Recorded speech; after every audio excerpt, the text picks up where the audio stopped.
Si vous voulez aller à l'université, vous devez passer des examens. Je les ai ratés 3 fois. J'ai eu beaucoup d'échecs. J'ai échoué à des choses ridicules. Par exemple, j'ai échoué à un test clé de l'école primaire à 2 reprises. Et j'ai échoué genre 3 fois au collège. Et vous aurez du mal à y croire. Mais à Hangzhou, ma ville, il n'y avait qu'un seul collège. Et aucun autre collège nous aurait acceptés. On était trop mauvais. Je pense qu'on doit s'y habituer. On n'est pas si bon que ça. Encore aujourd'hui, il y a beaucoup de gens qui nous rejettent. Vous savez, pendant 3 ans j'ai essayé, mais j'ai échoué à l'université. Alors j'ai postulé à plusieurs jobs, mais j'ai été rejeté 30 fois. J'ai été à la police, on m'a dit non, t'es pas assez bon. Je suis même allé au KFC, quand le KFC est venu en Chine, dans ma ville. 24 personnes se sont présentées. 23 personnes ont été acceptées. J'étais le seul gars à avoir été rejeté. Et quand je me suis présenté à la police, 5 personnes se sont présentées, 4 personnes ont été acceptées. J'étais encore le seul gars à avoir été rejeté. Oh, en passant, est-ce que je vous ai dit que j'ai postulé pour Harvard? J'ai été rejeté 10 fois.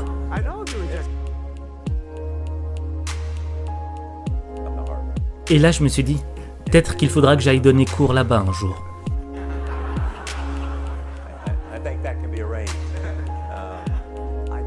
Je ne pense pas que dans ce monde, il y ait des gens qui ont été rejetés plus de 30 fois. La seule chose qu'il faut, c'est ne jamais abandonner. Comme Forrest Gump, il faut continuer à se battre. Il faut continuer à s'améliorer soi-même. On n'a pas le temps de se plaindre. Et quelle est la différence entre ceux qui réussissent et ceux qui échouent? J'ai remarqué que si les gens font une erreur, et si ils se plaignent des autres, ils ne reviendront jamais. Mais si une personne fait un bilan de conscience sur elle-même, et qu'elle se dit « là ça ne va pas avec moi, là ça ne va pas avec moi », là, il y a de l'espoir. La question, ce n'est pas juste comment devenir riche. La question, c'est comment vivre la vie que tu mérites. Comment changer ta vie? Faudra commencer par te changer toi-même et accepter d'aller dans une zone d'inconfort. Et c'est quoi l'inconfort?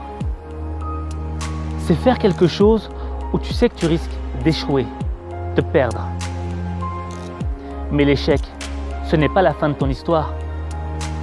C'est le début de ton apprentissage. Alors, tu vas t'en prendre plein la gueule. Tu vas tomber, tu vas pleurer, tu vas douter. Mais tant que tu continueras d'avancer, tu auras toujours une chance d'y arriver. Alors avance. Parce qu'il n'y a que toi qui peux avancer. Il n'y a que toi.